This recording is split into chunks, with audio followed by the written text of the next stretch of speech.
Opa! Oi pessoal, tudo bem? Então, estamos começando aqui mais um dos nossos papos de meio-dia. Eu confesso que eu dei uma seguradinha, né? Esperei um pouquinho porque eu queria ver o final da coletiva do presidente Bolsonaro, né? Em que ele conversou um pouquinho com os repórteres e trouxe também a presença do presidente da Caixa, presidente do Banco Central e do BNDES. Valeu, obrigado Fábio, obrigado aí pessoal que está chegando. Vou tentar mandar um tchauzinho para todo mundo. E gente, eu vou fazer uma coisinha aqui que não é falta de educação ou desrespeito com relação a quem entrou ao meio-dia exatamente. Eu vou dar só uma seguradinha antes da gente entrar nos nossos tópicos, coisa de 2, 3 minutos. Olá, tudo bem, Stephanie? Joia? Coisa de 2, 3 minutos pra gente ir aumentando o volume, né? E também porque eu tô brigando com esse botão aqui e a partir daí a gente poder seguir na nossa reflexão, tá? Bom, primeiro eu queria agradecer, né? Queria agradecer as pessoas que têm seguido, que têm divulgado, que têm comentado. Tem acontecido um fenômeno muito legal, que é o fato das pessoas estarem começando a me procurar, a querer entender o que a gente está falando, a querer saber o que está acontecendo. O pessoal tá citando a gente aí nos lugares, tem sido bom. Eu creio que o nosso grande objetivo aqui nessas lives, pessoal, é auxiliar no debate público, né? O que nós queremos de fato aqui é permitir que cada um de vocês que está aqui conversando com a gente, que nos assiste, possa ser parte do debate público e entender a importância desse debate, dessa construção, para que você tenha mais tranquilidade na sua tomada de decisão e que você entenda melhor o que as ações dos políticos, em termos gerais, significam na sua vida cotidiana. Então, a gente tem tentado construir uma lógica muito honesta, muito transparente e baseada em uma métrica muito clara para entender quais são as posições que a gente está defendendo, o que a gente está colocando, o que nós queremos e o que de fato eu pessoalmente quero e que eu espero que aconteça é que todos nós possamos passar por essa crise de maneira boa, de maneira honesta, de maneira tranquila e que ao final desse processo nós sejamos melhores do que quando nós entramos neles. E de maneira clara, eu creio que no que concerne aquilo que eu posso contribuir para a sociedade, para vocês que estão aí me assistindo, que a gente entenda um pouquinho mais sobre políticas públicas, que a gente entenda um pouquinho mais sobre política, que a gente consiga interpretar com mais qualidade as ações e os movimentos dos políticos em âmbito cotidiano. Eu creio que esse tem sido um desafio. Tem muito ruído, tem muito burburinho, tem muita confusão mental e intelectual. E aí, o último ponto, antes da gente entrar especificamente nos nossos elementos de debate de hoje, diz respeito ao agradecimento às pessoas que estão passando a seguir a gente aqui no Instagram, que estão seguindo a gente no Twitter também, que estão seguindo o nosso canal no YouTube, né? Aqui fica o aviso, Herbert, bom amigo da época da escola ainda, obrigado, seja bem-vindo. E aqui fica um agradecimento e um aviso que é, todas as nossas lives do Instagram são postadas, finalizando o nosso diálogo aqui, elas são postadas no nosso canal do YouTube. Então, se você quiser recomendar algum amigo que nos siga no YouTube, por favor, faça isso, será aceito de muito bom grado. Tem uma turma passando a seguir a gente no YouTube, tem sido legal também. A gente tem mais seguidores no Twitter, na verdade. Então, se puderem nos seguir também nas outras redes, eu agradeço muitíssimo. Obrigado. Muito bom te ver também, Herbert. Muito bom. Obrigado, Leia, pela presença, todas as pessoas que estão aí. Vamos lá, gente. Quais serão os nossos tópicos de conversa hoje, né? Eu fiz um stories aí, se vocês olharam, para quem olhou o stories já sabe, para quem não olhou o stories, a gente vai deixar isso mais claro. Os nossos tópicos de conversa são 3, né? O primeiro é o Corona Voucher, o segundo é o fato que o primeiro-ministro do Reino Unido deu teste positivo para o coronavírus, e isso teve um efeito no Reino Unido como um todo, que a gente vai destrinchar daqui a pouco. E o terceiro é a subida de tom do presidente Bolsonaro. Então a gente vai discutir essas três questões durante a nossa fala, lembrando que há o espaço para que vocês em qualquer momento mandem suas perguntas, suas dúvidas, seus comentários.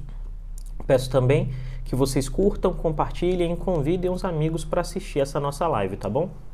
Quanto mais pessoas, melhor para o debate público, melhor para esse trabalho que a gente está fazendo e o projeto prospera com mais qualidade. Então vamos lá. Se hidratem, pessoal. A primeira coisa é, ontem a Câmara dos Deputados aprovou aquilo que está sendo chamado de Corona Voucher, né? E o que é o Corona Voucher? É um benefício temporário focado em pessoas que estão em vulnerabilidade social e focado em pessoas que não têm trabalho formal, né? A discussão, e por que a discussão foi para a Câmara? Isso é um ponto importante. Porque 2 semanas atrás, quando toda essa questão começou envolvendo os governadores, o isolamento e todas as outras variáveis, o ministro Paulo Guedes fez um pronunciamento em que o governo daria um benefício, construiria um benefício no valor de R$200, focado no atendimento de vulneráveis e de trabalhadores informais.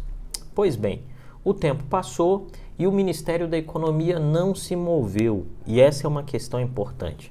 Não se sabe ao certo porque o Ministério da Economia não se moveu. Alguns atribuem isso ao fato de que o ministro Paulo Guedes teve um problema de saúde, inclusive tendo a necessidade de ser testado para a Covid, foi para o Rio de Janeiro se resguardar um pouco. Outros atribuem isso ao fato de que o presidente Bolsonaro subiu o tom com a narrativa de que o Brasil não pode parar, mas a gente vai falar isso no terceiro tópico da nossa fala, né? E outros simplesmente não entenderam porque o presidente não se pronunciou. O fato, fundamentalmente, é que, à medida que o presidente Bolsonaro e o governo, o Ministério da Economia, não se pronunciaram acerca de criar algum tipo de ação que envolvesse a construção do benefício, esse debate foi para a Câmara dos Deputados, né? E aí os deputados começaram a construir um debate, um diálogo, um discurso acerca de como montar a lógica desse benefício e de como, de fato, fazer com que o benefício chegasse às pessoas. E isso aconteceu no dia de ontem e foi aprovado muito rapidamente na Câmara dos Deputados, dentro desses mecanismos que os deputados têm usado durante a crise, que é a votação remota, o uso do WhatsApp e essas questões todas. A discussão na Câmara, e é importante, a discussão na Câmara começou com um valor de R$200, depois ela migrou para um valor de R$300, e aí os deputados de oposição colocaram um valor de R$500 que os outros parlamentares também compraram. E a discussão teria que o benefício a ser dado por 3 meses, né? E daqui a pouco a gente entra em algumas especificidades técnicas dele. O benefício a ser dado por 3 meses envolveria um valor de R$500. E aí o que aconteceu? E é importante dizer aqui, até esse momento da discussão, o governo federal estava fora da discussão.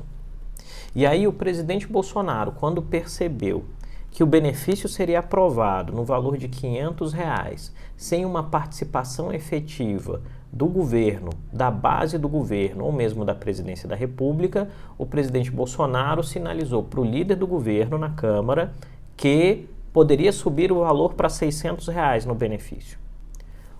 O líder do governo na Câmara atravessou a esplanada, alegoricamente falando, foi à Câmara e disse, olha, o Palácio do Planalto topa um valor de R$600. E aí, enquanto os parlamentares votavam, o presidente vai ao Twitter e diz que o governo federal propôs um auxílio de R$600 para ajudar os vulneráveis durante a crise. E por que isso é importante entender? Isso é importante entender porque se encaixa, né, dentro daquilo que nós temos dialogado nos últimos dias. O presidente dá sinais confusos. Significa dizer o quê? O presidente, de um lado, tira uma foto na saída do Palácio da Alvorada. Ele tira uma foto com 2 caixas de cloriquina, incentivando, em algum sentido, as pessoas a consumirem cloriquina, sendo que você não tem nenhum estudo que diga que as pessoas possam usar isso em casa. Você tem que fazer uso da cloroquina e da azitromicina a partir de prescrição médica e não se tem uma clareza das dosagens, né? O Albert Einstein no Brasil é o hospital que é parte desse pool de instituições internacionais fazendo essa reflexão e os testes, tá? Mas o presidente faz um jogo duplo, isso quer dizer, ele em algum momento diz que você tem que ir para a rua, do outro ele quer o resultado positivo do que foi uma iniciativa da Câmara. E aí uma questão é importante, né? A primeira delas é, o dinheiro não está liberado agora, então se você tem algum amigo que está preocupado, que viu essa notícia, que acompanhou, por exemplo, nas redes do presidente, de que já vai receber, não, gente, ainda tem que ser votado no Senado e não vai ser votado hoje, tá? Na semana que vem, tem uma reunião de líderes no Senado, isso acontece todas as semanas, tem uma reunião de líderes do Senado e na reunião de líderes, os senadores escolhem aquilo que vai ser pautado. Então tem que passar pela reunião de líderes, os senadores vão pautar e vão votar. Para ir para a sanção presidencial, os senadores não podem aprovar, não podem alterar nada daquilo que veio da Câmara. Porque se eles alterarem uma vírgula, mesmo que seja para melhor, volta para a Câmara para ser verificado de novo e faz o caminho de novo, entendeu? Isso é importante ter em mente. Então aí, o que a gente tem, de fato? A iniciativa passou, a Câmara guiou todo o processo, né? O presidente da Câmara, Rodrigo Maia, organizou todo esse processo internamente, fazendo com que governo e oposição votassem juntos. E aí tem uma questão importante, tá? A votação foi unânime. Todos os deputados votaram a favor da aprovação do auxílio, que está sendo chamado pela mídia de Corona Voucher. Quais são questões importantes? O benefício só vai ser entregue para indivíduos que ainda não estejam em outras esferas de benefício do governo federal, como o BPC, Bolsa Família, FGTS e por aí vai. Há exceções. Uma exceção é para as famílias monoparentais, né? A família monoparental é aquilo que as pessoas chamam, por exemplo, de mãe solteira, né? A mãe que não tem um casamento e tal. Por quê? Porque é um número alto de beneficiários de programas sociais do governo, o número alto dessas famílias é constituído por famílias em que as mães são as provedoras e as mantenedoras da casa. Então, nesse caso em específico, por iniciativa do presidente da Câmara, Rodrigo Maia, estas mulheres terão a possibilidade de acumular benefícios, que significa dizer o quê? Ela já recebe Bolsa Família, ela pode juntar com esse benefício que é o Corona Voucher.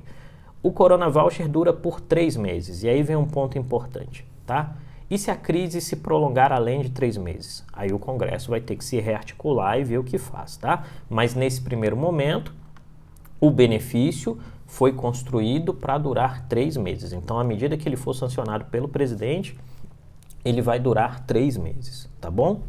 Isso é o que a gente precisa saber, e as famílias poderão acumular, uma família pode receber até R$ 1.200 de Corona Voucher, tá? São R$ 600 por família, podendo ser acumulado até R$ 1.200, e em casos de famílias que são monoparentais, em que as mulheres são as responsáveis principais pelo cuidado da família, essas mulheres poderão acumular, que é uma medida que tem bastante sensibilidade social. Tudo bem? Tranquilo até aí? Se alguém tiver alguma pergunta sobre isso, no decorrer a gente vai construindo, tá? Vamos agora passar para um segundo ponto que é importante, que traz uma lição sobre a reflexão e o papel dos políticos nesse processo que a gente está passando de crise pandêmica, tá? Boris Johnson, primeiro-ministro do Reino Unido, não só testou, como deu positivo e como foi às mídias dizer que havia testado positivo e estava partindo para o isolamento. E aí alguém me pergunta, mas Creomar, peraí, cara, por que a gente está falando do Boris Johnson quando a gente está falando de conjuntura política em termos de Covid com foco em Brasil? Por uma questão muito simples, gente, eu vou explicar para vocês. Desde o início da pandemia, Boris Johnson é um daqueles políticos que nós podemos chamar de negacionistas, que significa dizer o quê? É da turma que acha que o problema não é tão sério, ou se você quiser usar um aforismo que é bastante comum na cena política brasileira, ele é da turma que achava que o Covid é uma gripezinha, tá? Isso fez com que Boris Johnson se posicionasse no tempo de uma maneira muito semelhante àquilo que nós vemos hoje no Brasil. E aí a gente pode dizer que a questão do Covid está no início no Brasil. A gente ainda não está próximo do pico, né? Está no início. E no início, o que o Boris Johnson disse? Ele disse, olha, isso aí não vai dar em nada, vamos tomar uma decisão que é muito simples. Nós vamos pegar... não vamos criar nenhum tipo de restrição e o sistema de saúde vai dar conta porque a porcentagem de pessoas que têm problemas graves derivados da infecção por Covid-19 é baixo, o sistema de saúde vai dar conta. O que aconteceu? Qual foi o resultado? O sistema chegou próximo do colapso. Por quê? Porque o número de casos explodiu. À medida que o número de casos explodiu, o primeiro-ministro teve que tomar uma primeira resolução. A primeira resolução foi estabelecer um processo de isolamento. E aí é importante, gente, essa terminologia, eu tenho conversado muito com o pessoal de epidemiologia, com o pessoal das pandemias, né? Essa questão do isolamento vertical é bastante controversa, tá? Bastante controversa. Então, é importante ter isso em mente.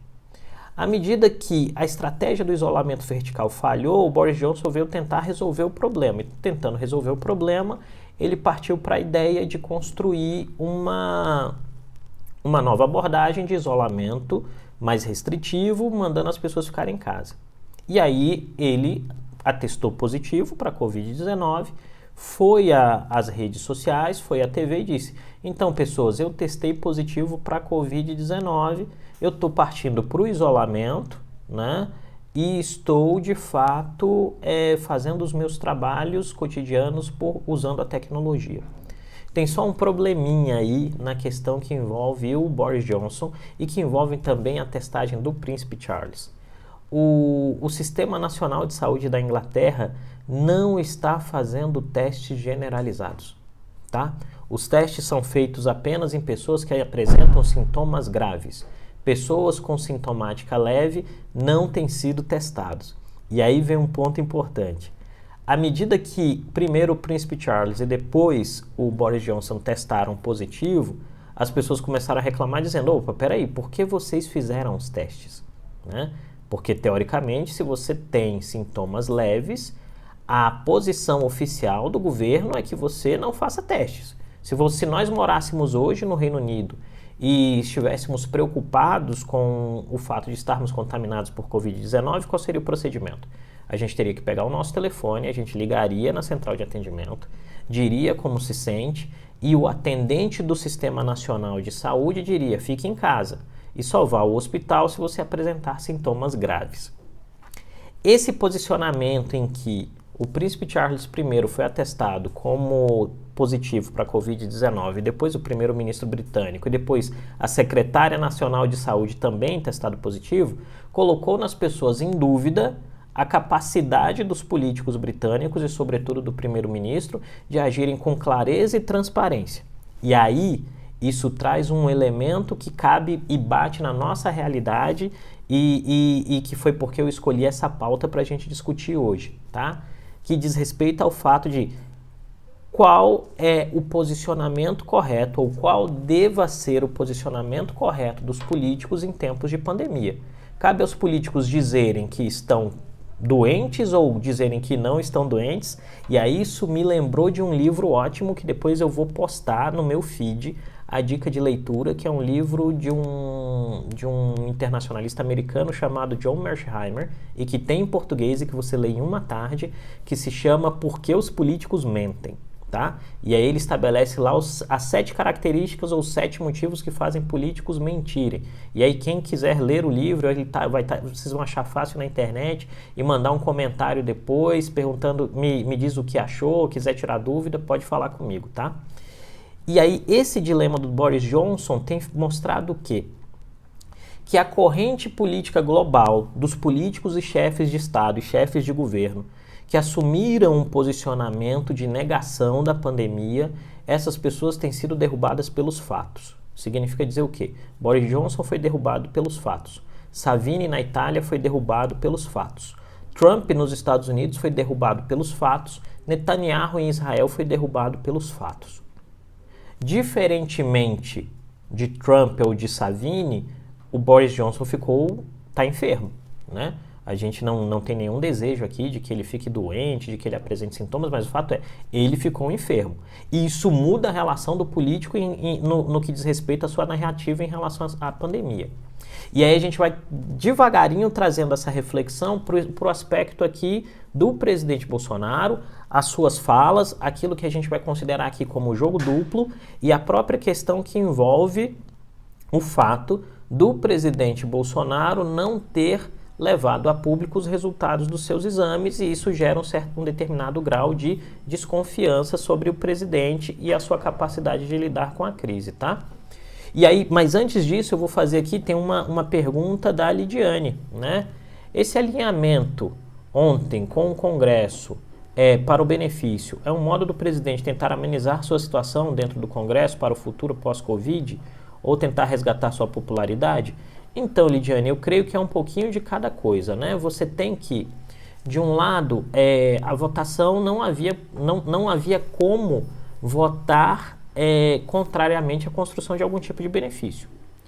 E aí a gente tem falado isso aqui nos últimos dias, né? O presidente tem estabelecido uma estratégia que é de jogo duplo. Isso quer dizer o quê? O presidente diz que o isolamento tem que ser derrubado. Hoje de manhã, na saída do Palácio da Alvorada, ele disse para os jornalistas que o Ibanez ia abrir o comércio na segunda-feira. E aí o Ibanez disse que não vai abrir, ele está seguindo as orientações técnicas e do Ministério da Saúde, né? O Ibanez ainda usou a palavra, olha, eu estou seguindo os médicos, o Ministério da Saúde e a OMS, que é o pessoal que é médico e que é especialista em pandemia. E eu acho que o presidente da República não é nenhuma das duas coisas, né? Então, o presidente tem um jogo duplo, né? Ele diz que as pessoas têm que voltar a trabalhar, o governo vinculou ontem, e esse vídeo já começou a rodar, uma campanha chamada O Brasil Não Pode Parar. E aí a coisa mais interessante sobre esse vídeo do Brasil Não Pode Parar é que ele foi lançado exatamente no dia de aniversário de um mês de um vídeo que foi feito em Milão falando que Milão não para nunca. E o vídeo foi feito em Milão na ideia de que as pessoas voltassem para a rua e não ficassem em casa, que os comércios reabrissem. O número de casos em Milão explodiu, o número de mortes em Milão explodiu e ontem o prefeito estava pedindo desculpas. Desculpas moderadas, mas pedindo desculpas. E eu creio que isso é importante, né? Nós esperamos que isso não aconteça no Brasil daqui a um mês. E aí vem o segundo ponto, né, nesse jogo duplo do presidente. O mesmo presidente que tira foto com caixa de cloroquina na mão, que diz para as pessoas que o país não pode parar, que faz com que o dinheiro do cidadão pague pela vinculação de um vídeo em que você diz para as pessoas que o Brasil não pode parar, que tem que ir todo mundo para a rua, o presidente não revoga o decreto federal que deu aos governadores a possibilidade de estabelecer as medidas de isolamento, né? E por quê? Porque o presidente, no fundo, parece esperar, e essa é a estratégia é arriscada, mas a estratégia é essa, o presidente procura esperar que os governadores não cedam em termos de posicionamento, porque à medida que eles não cedam, a crise do Covid-19 tende a não ser tão grave no Brasil e o custo da recessão a posteriori vai para a conta dos governadores que fizeram as medidas de isolamento e o presidente pode dizer que não é problema dele. Inclusive, hoje o presidente citou um artigo da CLT dizendo que quando o comércio é fechado por ordem de autoridade federal, municipal, estadual, essa autoridade, teoricamente, é a responsável por bancar o prejuízo do comerciante. Só que o presidente tanto sabe que isso não vai se encaixar em uma situação de pânico como a que a gente vive hoje, que agora ao meio-dia foi feita uma coletiva de imprensa em que o presidente do BNDES, o presidente do Banco Central e o presidente da Caixa Econômica disseram que o governo vai liberar dinheiro para que os micro e pequenos empresários possam pagar folha de pagamento por 2 dias. Entende, então? Esse jogo duplo faz com que o presidente suba o tom dentro de uma estratégia muito bem pensada de colocar os governadores contra a parede e de dizer que a culpa ou a responsabilidade pela recessão que vai se avizinhar é dos governadores e não do presidente. Isso tem um objetivo claro. O objetivo claro é tirar o presidente do escopo de crítica no que envolve a crise, tá? Acho que esse é o ponto, Lidiane. E aí ontem o que nós vimos foi o governo votou com o resto do parlamento, não porque o governo e a Câmara estão alinhados, mas porque o governo não tinha alternativa. E quando ele viu que a iniciativa ia avançar e que o governo não tinha feito nada, o presidente foi lá e colocou mais R$100 no valor do benefício, e colocando esses mais R$100, ele pôde ir para o Twitter e dizer que a iniciativa é dele, mas a verdade não é essa. A verdade é que a iniciativa foi toda da Câmara dos Deputados. Você teve um relator, você teve um parecer substitutivo, você teve uma articulação da Câmara. Esse é um ponto importante, tá? E aí, Josué, obrigado mais uma vez por perguntar aqui, meu velho, e tá presente, viu? Uma morte de presidente ou primeiro-ministro faria o Bolsonaro mudar de estratégia? Eu acho que não, tá? Eu acho que a morte de um mandatário internacionalmente não mudaria em nada a estratégia do Bolsonaro, porque a estratégia do Bolsonaro, nesse momento, muito claramente, é uma estratégia de pensar no day after, né? Significa dizer o quê? O Ministério da Saúde segue trabalhando, sem criar constrangimentos aos governadores dos estados, mas o Ministério da Saúde incorporou a narrativa do Palácio do Planalto de dizer que o país não pode parar, né? Mas sem colocar o elemento de o país não pode parar, mas a situação é uma situação emergencial de contingência, né? E o presidente está tentando construir uma lógica em que ele se livre do que é o posterior. E aí vem uma fonte, me disse uma coisa muito interessante, que é o que o núcleo duro do governo aposta para que o Covid não seja grave no Brasil. Eles apostam no calor. Isso quer dizer, há pesquisas que dizem que o vírus não resiste em ambiente externo quando você bate uma temperatura por volta dos 49, 50 e poucos graus, né? Eles acham que o calor vai ajudar e o fato dos governadores não cederem vai ajudar. Entende aí a contradição? É um jogo arriscado, mas é um jogo em que ele coloca a responsabilidade do que é o ônus nas costas dos outros e quer jogar o bônus só para ele, né? Então esse é o dilema. E aí vem o custo disso. Pode existir um custo para o presidente, vai existir um custo para os governadores e vai existir um embaralhamento do que é o cenário político e eleitoral próximo, tá? E aqui a gente tem uma pergunta da Aline. O Fundo de Amparo ao Trabalhador é uma medida além do Corona Voucher? Há possibilidade de ambos serem concedidos? O FAT, Aline, é um grande fundo que resguarda dinheiro para socorrer os trabalhadores em momento de crise, tá? E os recursos podem ser usados. A questão fundamental é que para os recursos do FAT serem usados, você vai ter que ter algum tipo de predisposição legal para construir esse processo, né? E não necessariamente isso está definido ainda. Nesse aspecto, há uma certa apreensão entre os parlamentares acerca do fato do ministro da Economia ainda não ter oferecido um pacote. E quando eu estou dizendo pacote, gente, é muito próximo àquilo que está sendo discutido agora na Câmara dos Representantes nos Estados Unidos, porque sofreu alteração no Senado, que é o pacote de ajuda de 2 trilhões que o governo americano vai jogar na economia lá, né? A iniciativa saiu do Executivo, ela foi para o Senado, a Câmara aprovou, depois o Senado mexeu, voltou para a Câmara, os caras votam e isso vai girar. Isso ainda não veio, tá? Hoje o governo começou a soltar algumas iniciativas e me parece que elas estão muito vinculadas ao fato de que a ressaca do discurso do Bolsonaro não foi tão bem recebida, assim. As pessoas se assustaram com a fala de quarta-feira. Na quinta o presidente ficou calado porque teve aquele embate público com João Dória e hoje na sexta o governo começou a colocar um outro tipo de ponto. O que é importante entender é que o presidente vai ter como comportamento político, e essa é uma característica da trajetória política do presidente, que ele vai oscilando de acordo com a vontade das massas. Então, o presidente que agora, ao meio-dia, disse que está preocupado com os impactos econômicos sobre o coronavírus e sobre a vida das pessoas, é o mesmo presidente que de manhã, saindo do Palácio da Alvorada, disse que o governador do Distrito Federal ia abrir tudo na segunda-feira, né? Esse jogo para as massas e para a aglomeração faz com que o presidente tenha um comportamento que é de candidato, tá? E aí esse é o ponto. O presidente Bolsonaro, desde o seu primeiro dia de campanha, assim como Donald Trump nos Estados Unidos até a crise do Covid, assim como Boris Johnson no Reino Unido, tem a característica política de agir como se em campanha estivesse o tempo todo, né? E nessa lógica de agir como se em campanha estivesse o tempo todo, ele passou a agir também assim no momento da crise do Covid-19. A diferença de Bolsonaro para Trump nesse exato momento é que Trump mudou o discurso.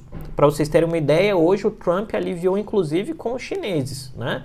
Construíram um discurso conjunto em que os chineses disseram de um lado que vão oferecer remédios para os Estados Unidos e de outro o Trump se comprometeu convidando a população americana a não criar nenhum tipo de problema para os asiáticos que vivem nos Estados Unidos e apagou da narrativa dele a ideia de que era um vírus chinês. No Brasil, o Bolsonaro não fez isso ainda. E talvez não o tenha feito pelo fato que é importante do ponto de vista epidemiológico, que é o Covid ainda não chegou no SUS, gente.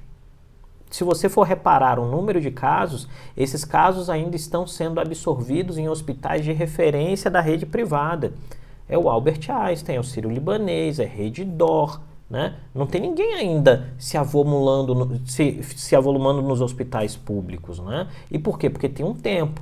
O pico, e aí eu estava estudando alguns modelos matemáticos ontem, minha namorada me mandou um material muito bom sobre isso de uns professores da Universidade de Brasília, o pico ainda não chegou. E aí a questão me parece, Josué, que na hora que o pico chegar, a gente vai ter que ver qual é a reação do presidente diante do pico. E a reação pode ser ignorar o pico e subnotificar os casos para dizer que nada está acontecendo, ou assumir uma postura que seja de evitar o ônus para si mesmo. Esse é o desafio, tá? E aí a gente tem uma pergunta aqui do André. Bom dia, André. O senhor acha que o projeto de lei que visa deslocar o dinheiro do fundo partidário para o combate ao vírus será aprovado? Difícil dizer, André, talvez seja. Talvez seja. A questão aí é medir como os parlamentares estão construindo. O pacote ontem do Corona Voucher é bem grande, né? E à medida que ele foi bem volumoso, ele já dá um tipo de resposta. Talvez a gente tenha uma possibilidade em que o fundo partidário também possa ser usado.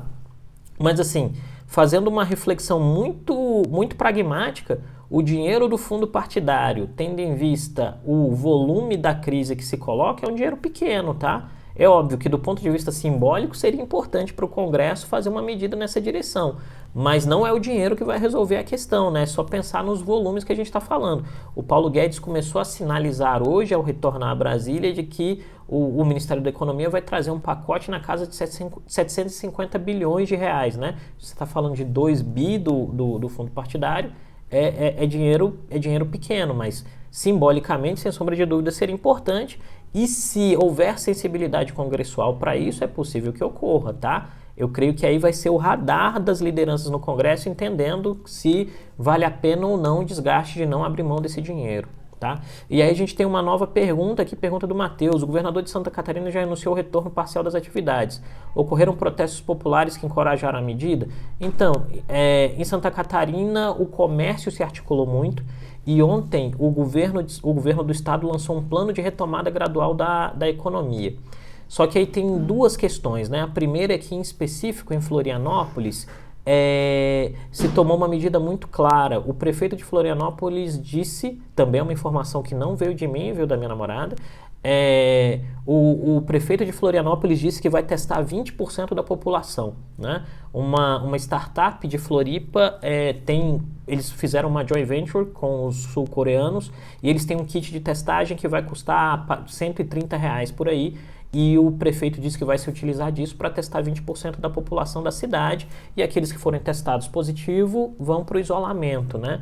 A questão fundamental aí desse tipo de testagem e da estratégia de Floripa é que o kit de testagem só pega quem já estiver apresentando algum sintoma, porque ele é baseado, ele reage a partir dos anticorpos no sistema imunológico da pessoa.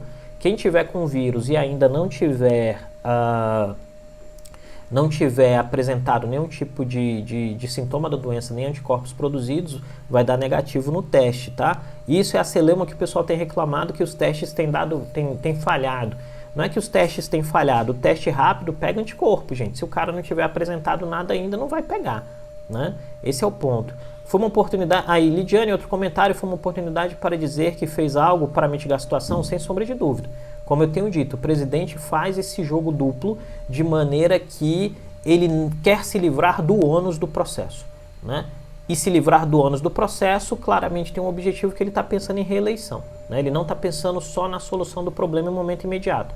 Ele está pensando na solução do problema, e eu não acho que ele não esteja pensando, porque ele está deixando o Ministério da Saúde trabalhar, ele está deixando o Ministério da Defesa trabalhar, mas em termos de narrativa pessoal, ele quer manter a sua base de apoio firme, o mais coesa possível, para que ele possa estar apto para um processo de reeleição, ou para que ele possa ao menos estar apto para dizer que não é responsabilidade dele a recessão que se avizinha posteriormente, né?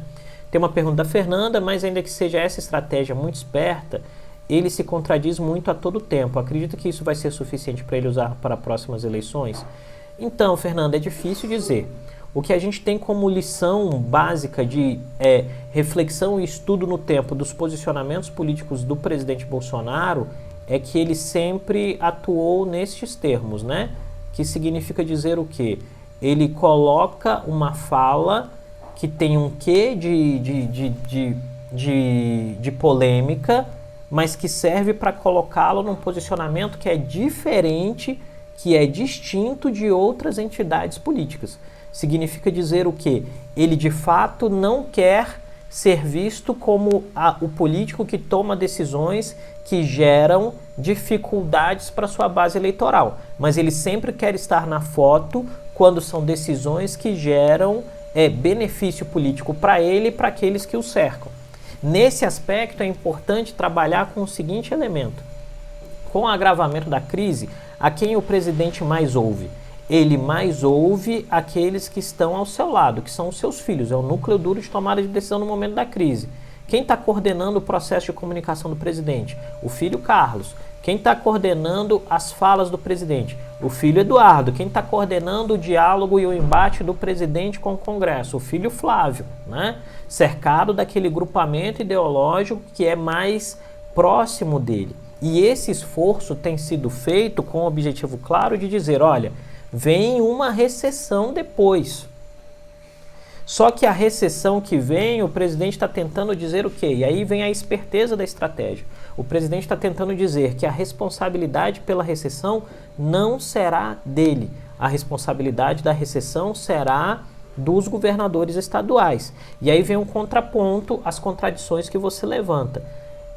Este elemento faz com que o presidente jogue, nesse exato momento, para a turma. Assim como alguns governadores jogam para a turma. Você pegar o João Dória, na discussão que ele teve com o Bolsonaro, o João Dória também jogou para a turma, né? O João Dória também tem um esforço e um interesse político que é de se cacifar para voos mais altos. E aí, o que eu estou dizendo? Os governadores, de um lado, têm a percepção de que a crise coloca neles a possibilidade de construírem uma lógica que dê maior visibilidade eleitoral para cada um deles dentro dos seus projetos, seja uma reeleição, seja uma eleição para outro cargo. Mas a crise coloca também para o presidente da República a percepção de que ele pode também se livrar de danos aí, né? E aí esse é o dilema que se coloca para a gente. Pessoal, se hidratem, vou beber água. E aí vamos lá. Tem aqui uma pergunta do Felipe Rubanski. Fala, meu caro, tudo bem, Felipe? Como é que você está? Espero que bem. Bolsonaro continuará com alinhamento automático com o Trump? Depois do estadunidense pensar em afrouxar as medidas de isolamento e voltar atrás ontem pedindo para a população ficar em casa? Então, o que acontece? Tem na linha do tempo, vamos imaginar duas linhas, tá, Felipe? Correndo em paralelo. E elas são o posicionamento do Trump e do Bolsonaro, tá? Chegou um momento em que descolou, né? E descolou por quê? Porque os Estados Unidos viraram um novo epicentro do Covid-19, né? À medida que os Estados Unidos viraram o epicentro do Covid-19, o presidente Trump não teve alternativa, né? Ele não teve para onde correr. Ele precisou, de fato, assumir que há uma situação crítica e as suas falas de dizer que o isolamento poderia ser afrouxado por volta do dia 12 de abril foram deixadas de lado, né? Essa parte do discurso do Donald Trump, o Bolsonaro ainda não incorporou integralmente, né? Sobretudo pelo fato de que o discurso de quarta-feira, que vai reverberar por muito tempo e que a gente espera que a situação não se agrave, o discurso de quarta-feira trouxe a ideia de que o presidente não acredita na gravidade da pandemia, né? Obviamente que durante a quinta-feira e até mesmo no dia de hoje, o vice-presidente, o ministro da Saúde, outros ministros com maior capacidade de fala pública vieram dizer, olha, o presidente não disse, não era o que o presidente disse que ele queria dizer outra coisa, né? Só que o fato foi, o presidente disse, o discurso foi ensaiado, o discurso foi editado, né? O discurso foi preparado para ser aquela mensagem, uma mensagem de divisão e de criação de dúvida acerca dos impactos da pandemia, né? O objetivo era esse.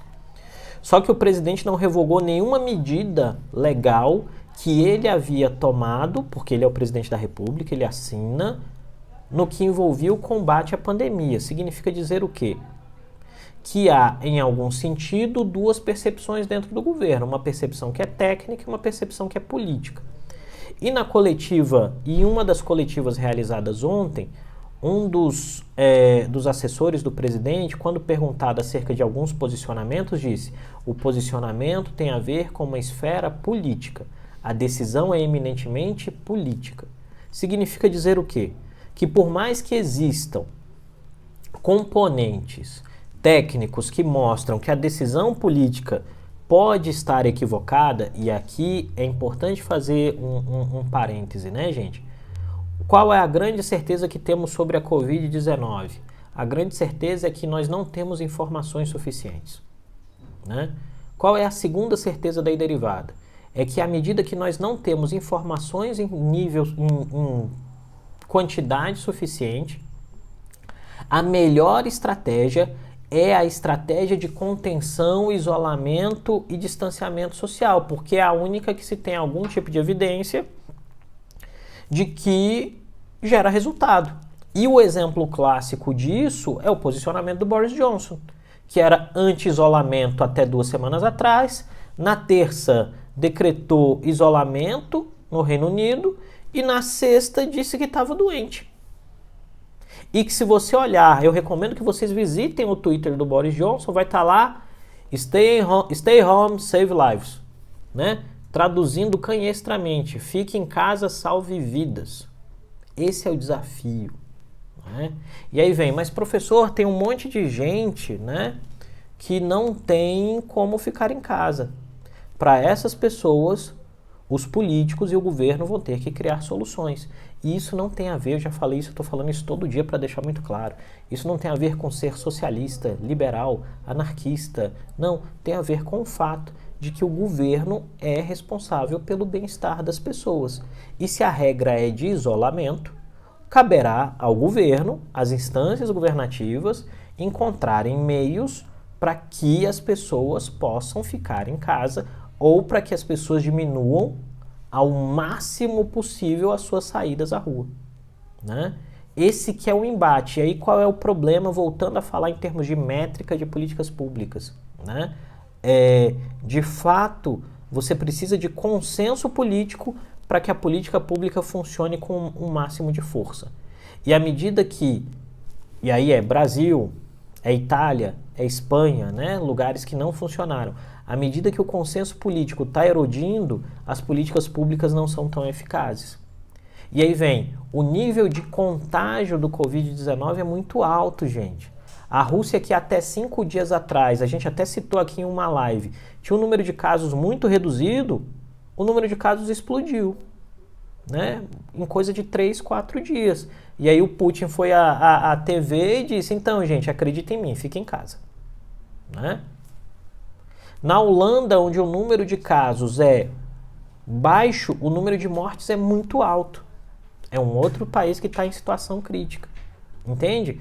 Ontem, se eu não me engano, um amigo me passou esse dado, na Holanda tinha 400 e poucos casos e 78 mortes, entende? Então, isso é um elemento importante, né? E aqui a gente tem uma pergunta da Vivian.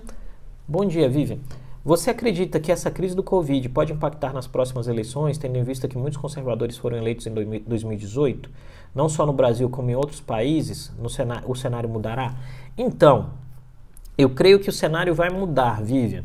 E vai mudar e vai cobrar um preço caro, sobretudo daqueles que assumiram a postura de negar o problema. E nesse aspecto eu creio que alguém como Donald Trump, por exemplo, entendeu muito rápido o que estava acontecendo, aceitou o vento da mudança e mudou a postura. Né? Isso quer dizer, olha, a crise é grave, as pessoas estão morrendo, então, cara, é isolamento mesmo, eu vou jogar dinheiro de helicóptero na economia, é um pacote de 2, 3 trilhões, é muito dinheiro, né? O Boris Johnson foi na mesma toada, né, dizendo, olha, é grave, sai de casa o menos possível, cuidado na hora de fazer exercício, eu tô doente, vamos tomar cuidado. Na Espanha e na Itália o pessoal bateu um pouco de cabeça, e no Brasil a gente ainda não tem consenso. O que me parece é que a estratégia do presidente Bolsonaro aqui, como eu já falei mais de uma vez, eu vou diminuir danos para, de fato, poder dizer quando a recessão chegar, e ela vai chegar, que eu não sou responsável pelo problema. Né? Então eu creio que isso me parece ser, do ponto de vista de políticas públicas, uma estratégia complexa, porque gera algum tipo de dificuldade no encontrar soluções. Significa dizer o quê? À medida que o presidente vai na rua ou manda um vídeo de WhatsApp dizendo que você pode sair, as pessoas vão sair. Né? E à medida que as pessoas saem, você aumenta o risco de proliferação do Covid-19. Esse é um ponto. Né? E aqui tem um comentário do Felipe. E nas eleições presidenciais americanas, a questão de saúde pública já fazia parte dos debates. Concorda que o Trump perde bastante capital político devido à sua desconfiança e atraso? Então, eu acho que o Trump nas primeiras semanas perdeu capital político e agora ele entrou num processo de construção da sua autoimagem como um grande líder em um momento de crise. Como o Trump tem uma habilidade comunicacional muito boa, ele passou a tratar a situação como uma guerra e ele tem se movimentado. É saber se essa mudança de postura dele vai ter reverberação eleitoral. Mas, sem sombra de dúvida, vai trazer o debate do serviço médico universal para as eleições. Eu creio que isso pode acontecer, né? Mas os Estados Unidos é complicado, né, cara? Hoje a Câmara dos Representantes queria fazer uma votação remota no que envolve a questão do pacote de ajuda e um deputado do Kentucky disse que não, que a casa não votava remotamente, tinha que ir todo mundo para lá votar. Então o pessoal desesperado tentando voltar para DC para votar o pacote de ajuda. Então assim, os Estados Unidos são um país bastante peculiar nesse aspecto. Gente, olha só, nós chegamos a 48 minutos de live. Tradicionalmente aí a gente tem aquele momento em que eu abro para pergunta de fechamento. Então se mais alguém quiser fazer algum comentário, alguma pergunta, algo do gênero, enquanto eu bebo água, a gente está à disposição, tá bom?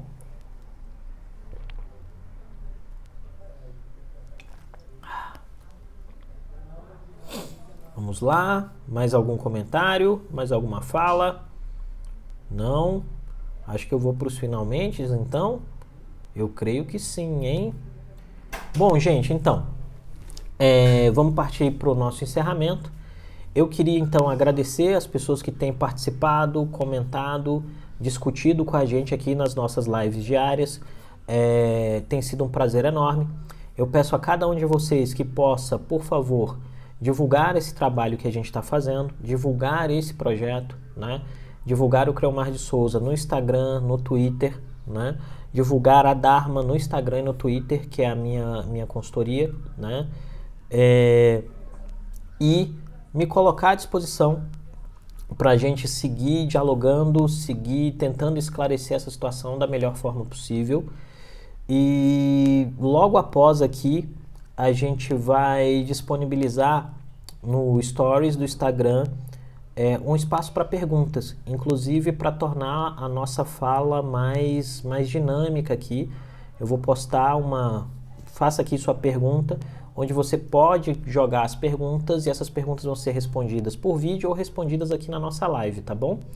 Então é isso, gente. Muito obrigado por me seguirem, obrigado por me darem o privilégio de conversar com vocês, obrigado por existirem. Vamos passar por isso todos juntos. E no mais, lavem as mãos, cuidem dos idosos, cuidem de si mesmos. Vamos passar por isso todos juntos, vamos passar por isso com muita força. Se cuidem, tá? É isso. E amanhã a gente se fala com mais calma, tá bom? Obrigado pelo último comentário, Lidiane. O aumento de casos em Goiás é importante. Samuel, a gente fala amanhã sobre o seu ponto, tá? Desculpa aí, é porque o nosso horário estourou. Gente, um abraço e até amanhã. Fiquem bem, fiquem com Deus, se cuidem. E se você tem idosos, por favor, leve os seus idosos para vacinar para prevenção de H1N1, tá? A vacinação tá rolando. Beijão, abraço, até amanhã. Fiquem com Deus, se cuidem.